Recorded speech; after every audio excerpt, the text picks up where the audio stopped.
नमस्कार, मैं Deepak Sharma. Special broadcast में आपका स्वागत है, सभी दर्शकों का, सभी दोस्तों का। और दोस्तों, इसलिए ये इमरजेंसी में करना पड़ा। जिस तरह की स्ट्राइक थी अचानक, उसी तरह से अचानक हम लोग लाइव हो रहे हैं। और मैं सबसे पहले काज़मी साहब और अमरीश जी का शुक्रिया अदा करूँगा कि वो इस वक़्त जुड़े हुए हैं। जो सबसे बड़ी बात है, और मुझे लगता है कि पहली बार for the first time history में पिछले 50 साल की, कि किसी कंट्री ने, किसी स्टेट ने कहकर, अनाउंस करके अमेरिका के बेस पर हमला किया, स्ट्राइक किया। ये दुनिया का, मुझे लगता है, एक ऐसी घटना है जिसका ना कोई अभी तक कोई तोड़ है ना जोड़ है। फॉर द फर्स्ट टाइम, पहली बार जो है वो ईरान ने जो है स्ट्राइक की है, और पूरी आप कह सकते हैं अरब मुल्कों में खलबली मची हुई है। इस वक्त इमरजेंसी मीटिंग कर रहे हैं ट्रंप अपने सिक्योरिटी ऑफिसर्स के साथ, जिसमें वहां के डिफेंस सेक्रेटरी भी हैं, फॉरेन सेक्रेटरी भी हैं। और अगर आप देखें तो कतर और यूनाइटेड अरब एमिरेट्स और कुछ हमले जो हैं वो जॉर्डन पे भी हुए हैं, लेकिन इसकी कोई पुष्टि नहीं है। मेरे साथ इस वक्त काज़मी साहब हैं, मैं सीधे काज़मी साहब के पास जा रहा हूँ। काज़मी साहब, पहली बार अमेरिकी बेस पर किसी देश ने हमला कर दिया, और वो भी कहकर। यकीनी तौर पर ये इस वक्त ईरान की वो मजबूती जाहिर करता है कि वो जो बोल रहा है वही होगा। यानी जिस तरह से आयतुल्लाह खामेनी ने कहा कि ना तो हम थोपी हुई जंग, ना थोपा हुआ अमन हम कबूल नहीं करेंगे। इसमें सबसे बहुत ही इंटरेस्टिंग मैं शुरू में बताना चाहूंगा कि ये जो कार्रवाई की है, इसका नाम अंग्रेजी में तो टाइडिंग्स ऑफ विक्ट्री लिखा है, लेकिन जो उन्होंने फारसी में या कहिए अरबी जबान वालों के लिए या उर्दू जबान वालों के लिए समझने के लिए आसानी है, इसका नाम रखा है या अबा अब्दुल्लाह अल हुसैन, यानी इमाम हुसैन का नाम रख करके इस हमले को किया है। और इमाम हुसैन का सिंबोलिज्म बहुत इंपॉर्टेंट है। और अभी मुहर्रम आ रहे हैं, ऐसी बातें सुन रहे थे हम तेहरान से कि हो सकता है ये मुहर्रम में कोई बड़ी कार्रवाई होगी। अभी 2-4 दिन में मुहर्रम शुरू होने वाला है, तो इमाम हुसैन मैं आ रहा हूं, मैं मिश्रा जी के पास आ रहा हूं। मुझे एक इंपॉर्टेंट बात बताइए कि ये स्ट्राइक कल हुई थी, यानी 36 घंटे से ज्यादा हो गए। क्या 36 घंटे चाइना से और रशिया से, पुतिन से और शी जिनपिंग से खामनाई ने बातचीत करी, उसके बाद तैयारी करी, और तैयारी करने के बाद कहां पर मिसाइल दागनी है, कतर से शुरुआत करनी है, फिर बाकी मुल्कों में जो बेस है वहां जाना है? ये क्या स्ट्रैटेजी पिछले 36 घंटे से बन रही थी मिस्टर काज़मी? ये बिल्कुल, देखिए, पुतिन से मुलाकात हुई है, फॉरेन मिनिस्टर की क्लोज डोर मीटिंग हुई है। उसमें मुझे ऐसा लगता है कि पुतिन जो यूक्रेन में जो कुछ वो उन्होंने बर्दाश्त किया है, इनको सबको, सारे नेटो मुल्कों को, वो भी मैं समझता हूं इस फैसले में शामिल हैं। और जहां तक जी आयतुल्लाह खामेनी की बात है, आयतुल्लाह खामेनी खुद इन लोगों से राब्ता करते हैं, नहीं करते हैं, कभी मीडिया में नहीं आता, लेकिन ये बात जरूर है कि या तो उनके नुमाइंदे या वो खुद राब्ते में हैं। और उससे आगे की भी मैं बात बताऊंगा। ईरान में खुद सेल्फ कमिटमेंट, सेल्फ कॉन्फिडेंस और तैयारियां इतनी हैं कि वो हर सिचुएशन के लिए तैयार हैं। और अमेरिका से जंग, वो हमारी पिछले हफ्ते जब तेहरान से बात हुई थी, तो वो ये कह रहे थे कि हम सिर्फ इजराइल से नहीं बल्कि तैयारी कर रहे हैं हम अमेरिका से लड़ने की। तो अमेरिका से तैयारी अब ये शुरू हो गया। अब ये खेल आगे बहुत बढ़ेगा, मुझे ऐसा लगता है। अब मुझे याद है जनवरी 2020 में भी ईरान ने जनरल कासिम सुलेमानी के कत्ल के बाद वहां पर इराक में जो उनके बेसिस हैं उन पर भी हमला किया था, लेकिन उसमें ऐलान नहीं किया था। और ये इस बार पहली बार है कि जब ऐलान करके हमला किया गया है अमेरिकी बेस। मैं चाहूंगा कि आप किसी ना किसी तरह से ईरान से किसी को अगर जोड़ दीजिए तो मजा आ जाएगा। अगर ईरान से कोई हमें रिपोर्टर मिल सकता है कि हमें सारी खबरें मिले। मैं जरा अमरीश जी से पूछना चाह रहा हूं। अमरीश जी, चप्पे चप्पे पे निगाह है, चाहे वो जॉर्डन हो, चाहे वो कतर हो, चाहे वो इजराइल हो, चाहे वो फिर फिलिस्तीन हो, चाहे फिर ईरान हो। मैं ये जानना चाह रहा हूं कि ये जो हमला है, ये जो पहली बार हम देख रहे हैं कि अमेरिका के बेस पर एक मुल्क स्ट्राइक कर रहा है, और कह के स्ट्राइक कर रहा है कि हम अमेरिका का हिसाब करेंगे, हम ट्रंप का हिसाब करेंगे। ये कितनी सिग्निफिकेंट घटना है और इसका इंपैक्ट क्या है? क्या ट्रंप प्रेशर में है? क्या ट्रंप का दांव उल्टा पड़ गया है? अरे ये मैं बताऊं आपको कि यूएसएसआर और यूएसए में जो कोल्ड वॉर चली है, यूएसएसआर की हिम्मत कभी नहीं हुई इस तरह से अटैक करने की। ये सपना था यूएसएसआर का कि इस तरह से अटैक हो। ये बड़े बड़े एंटी इंपीरियलिस्ट फोर्सेस का सपना था, कभी पूरा नहीं हुआ। 100 साल का सपना। 100 साल क्या का मैं कह सपना सकता हूं कि पहला देश है ईरान, पहला देश है जिसने अमेरिका के बेस पर हमला किया है और कहकर हमला किया? बिल्कुल बिल्कुल। और ये पूरा पिछले मतलब 50 वर्षों में, 100 वर्षों में, 1917 में रूसी क्रांति हुई थी, उसके बाद से ये था कि जो अमेरिका और पूरा जो ये यूरोप है, ये जिस तरह से पूरी दुनिया को कब्जाए रखे है, इसके खिलाफ कोई ताकत खड़ी हुई है और ये उम्मीद थी यूएसएसआर एक ना एक दिन स्ट्राइक करेगा।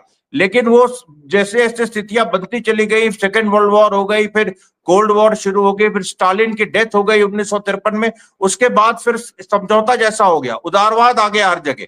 ये उदारवाद पे तमाचा ईरान ने मारा है। ये जो जितने उदारवादी हैं, जो चिल्ला चिल्ला के बोलते हैं कि अमन चाहिए और अमेरिका की शर्तों पे अमन पूरी दुनिया में चलता है, उसके खिलाफ ये तमाचा है। और आप देखिए क्या किया है, 6 मिसाइल दाग दी अल उदैद पे, चिंता ही नहीं की, और एक मैसेज भी दिया कि कतार के भाइयों पे ये हमला नहीं है। ये ईरान ने मैसेज दे दिया है, कतार के भाइयों पे हमें हमला नहीं है, ये अमेरिका के ऊपर है कि इस रीजन में अमेरिका क्यों रहे, मिडिल ईस्ट में उसका काम क्या है। और दूसरी बात जो खामनेई साहब के हवाले से जो प्रेस टीवी में, जो ईरान के ऑफिशियल टीवी पे चल रही है, वो ये चल रही है कि आखिर कब तक ये हम सहते रहेंगे कि अमेरिका कभी बात करे, कभी मारे, कभी बात करे, कभी मारे। और ईरान ने मैसेज दे दिया है कि the time to hit and run is over, कि तुम मार के भाग जाओ और ये सोचो कि दूसरा जो है वो सोचे कि आगे अब तो नहीं मारेंगे, अब तो वहां से मार नहीं आएगी, इसलिए हम चुप रहे। ये दौर खत्म हो गया है। अमरीश भाई, ये बहुत बड़ी बात है। आपकी रिसर्च पुतिन पर भी है और आपकी रिसर्च खामनाई पे भी है। क्या आप ये बता सकते हैं, आपके जो सोर्सेस कह रहे हो कि जिस तरह से ईरान के फॉरेन मिनिस्टर आज मुलाकात करते हैं दोपहर में पुतिन के साथ, मैं अब्बास अगारची जो विदेश मंत्री हैं ईरान के, जो पैगाम लेके अली खामनाई का गए थे मॉस्को, क्या ये डिस्कशन जो है वो पुतिन के साथ हुआ है कि हम हमला करने जा रहे हैं, हम बेस को जो है कहीं ना कहीं मिसाइल से दागने जा रहे हैं? क्या इस तरह से डिस्कशन पुतिन के साथ हुआ होगा और पुतिन की इसमें सहमति है, ये जो हमला हुआ है? 100%। देखिए, फॉरेन मिनिस्टर ईरान के गए, रशिया के फॉरेन मिनिस्टर उनसे नहीं मिले, लावरोव, वो भी मिल सकते थे, सीधे पुतिन आए। सीधे पुतिन के आने का मतलब ही यही है, सीधे पुतिन के आने का मतलब यह है कि खामनेई साहब का संदेश विदेश मंत्री ईरान के ले गए थे, पुतिन को दिया, पुतिन से उनको अश्योरेंस मिला। मैं अभी एक और ईरान के सीनियर लीडर का बयान देख रहा था कि रशिया से हमारी स्ट्रेटेजिक पार्टनरशिप है, हमारे एक्सपेक्टेशंस हैं रशिया से। उसके बाद चाइना का भी एक सीक्रेट डिप्लोमेटिक टीम, अब ये वो जब अरागची वहां गए हैं, वहां पर एक चाइना की भी टीम थी। ये बात आपको जो चाइना की ऑफिशियल एजेंसी है उसने इस चीज को रिवील किया अभी आधे घंटे पहले। और वहां पर यह करार हुआ है कि चाइना, रशिया और ईरान मिलके अमेरिका को सबक सिखाएंगे, और ऐसा सबक सिखाएंगे कि उसको जो ये स्फीयर ऑफ मतलब मिडिल ईस्ट से उसको बाहर खदेड़ देंगे। ये पूरी प्लानिंग है और अमेरिका के पास कोई जवाब इस चीज का नहीं है, क्योंकि जो घेरेबंदी की गई है, 6 रशियन जहाज वो ब्लैक सी से लेके वो उधर से उन्होंने घेरना शुरू कर दिया है नॉर्दर्न यूरोप को। और उसके बाद साउथ चाइना सी में चाइना के जो युद्ध पोत हैं वो शुरू हो गए हैं। तो हर तरफ से जिस तरह से यूएस की दादागिरी होती थी कि ईरान की स्ट्राइक के पहले ईस्टर्न मेडिटेरेनियन में अपने बेड़े भेज दो, जैसे अभी ईरान में स्ट्राइक के पहले ईस्टर्न मेडिटेरेनियन में बेड़े भेज दिए।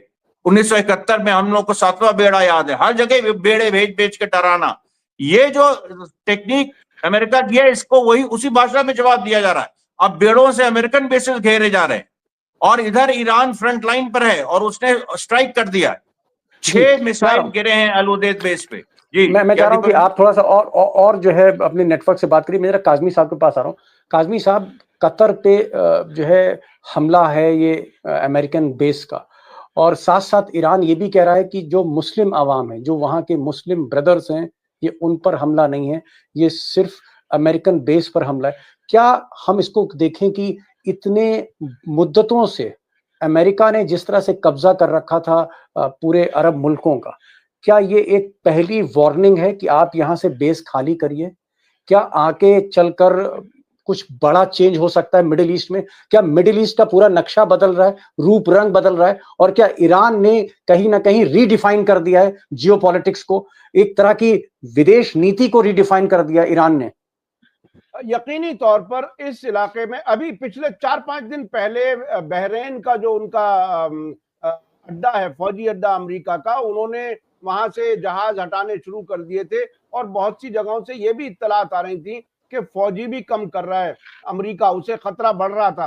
तो ये एक तरह का इवैक्यूएशन अमेरिकी फौजियों का ऑलरेडी शुरू हो चुका था, बिल्कुल उसी तरह से जैसे इजरायली छोड़ छोड़ करके जा रहे हैं, इजराइल से साइप्रस जा रहे हैं, भाग रहे हैं, इसी तरह से तकरीबन इस इलाके से अमेरिका भी वापस जा रहा है। और आज का जो ये हमला है, इसमें बहुत ही इंटरेस्टिंग एक चीज ये है कि ट्रंप ने ये कोशिश की थी ईरान पर हमला करके ताकि गाजा की और दूसरी हार वो सब उस पर पानी डाल करके एक जीत का सिनेरियो बना दिया जाए दुनिया के सामने। लेकिन आज ये जो आज ऑपरेशन हुआ है, इसका विक्ट्री मैसेज, फतह की खबर, इसका नाम कार्रवाई का रखा है और ईरान अपनी फतह का ऐलान कर रहा है। तो ये फतह का जो ऐलान है ये आगे बढ़ेगा। मुझे ऐसा लगता है कि कुछ और जगहों पर भी ये कार्रवाई होगी।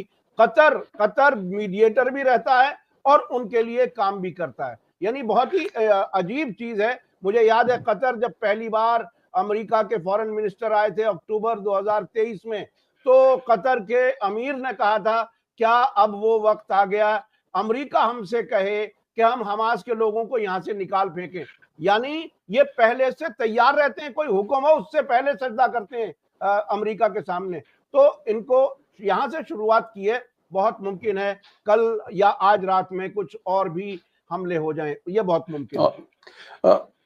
अमरीश भाई, अगर जिस तरह से काज़मी साहब कह रहे हैं, क्योंकि 30-35 बरसों से बाकायदा ईरान और इजराइल की रिपोर्टिंग कर रहे हैं, 30 मरतबा ईरान जा चुके हैं, वहां की मिलिट्री लीडरशिप को काज़मी साहब जानते हैं, इसलिए जो ये बात बताते हैं मैं उस पर पूरी तरह से यकीन करता हूं। और मुझे लगता है कि इतनी डेप्थ हिंदुस्तान में किसी भी पत्रकार के पास नहीं होगी जो काज़मी साहब के पास है, एक्सपर्टाइज है इनका उसी फील्ड में।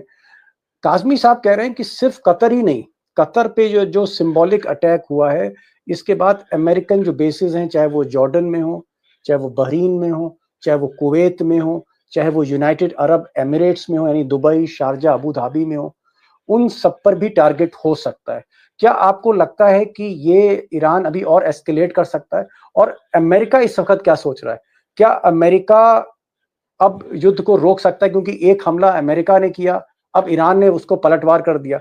क्या अमेरिका रुकेगा अगर उसको पीस चाहिए जैसा कि मिस्टर ट्रंप कह रहे हैं, या अमेरिका आपको लगता है कि पलटवार फिर एक जो है अटैक हो सकता है, सेकंड अटैक? नहीं, देखिए अभी आपने 2 सवाल पूछे हैं। देखिए सबसे पहले जो कतर के अलावा और कहां स्ट्राइक हुआ है, तो उसके बारे में खबरें आ रही हैं कि जो एयर रेड सायरन है वो बहरीन में भी बजे, कुवैत में भी बजे, इराक में भी बजे, जॉर्डन में भी बजे, यूएई में भी बजे।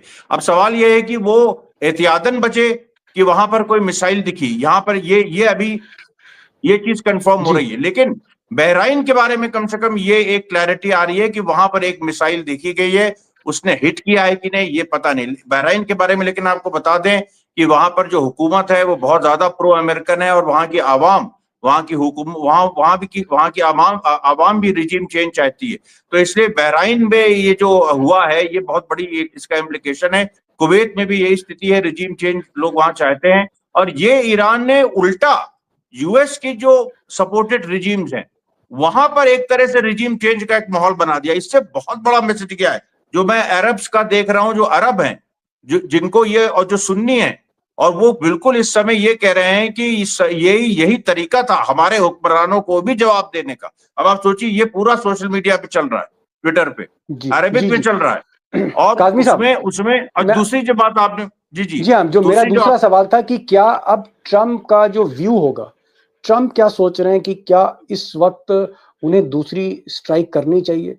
ये जो उनके बेस पर हमला हुआ है, क्योंकि अमेरिका में जो बहुत से नेशनलिस्ट हैं जो वहां पर भक्त हैं ट्रंप के, वो कहेंगे कि साहब देखिए आपके रहते हुए बेस पर हमला हो गया, अमेरिका की छाती पर हमला हो गया, अमेरिका के सोल्जर्स पे हमला हो गया, अमेरिका के फाइटर जेट्स पे हमला हो गया। तो क्या ट्रम्प प्रेशर में है और हो सकता है कि अगले 24 घंटे में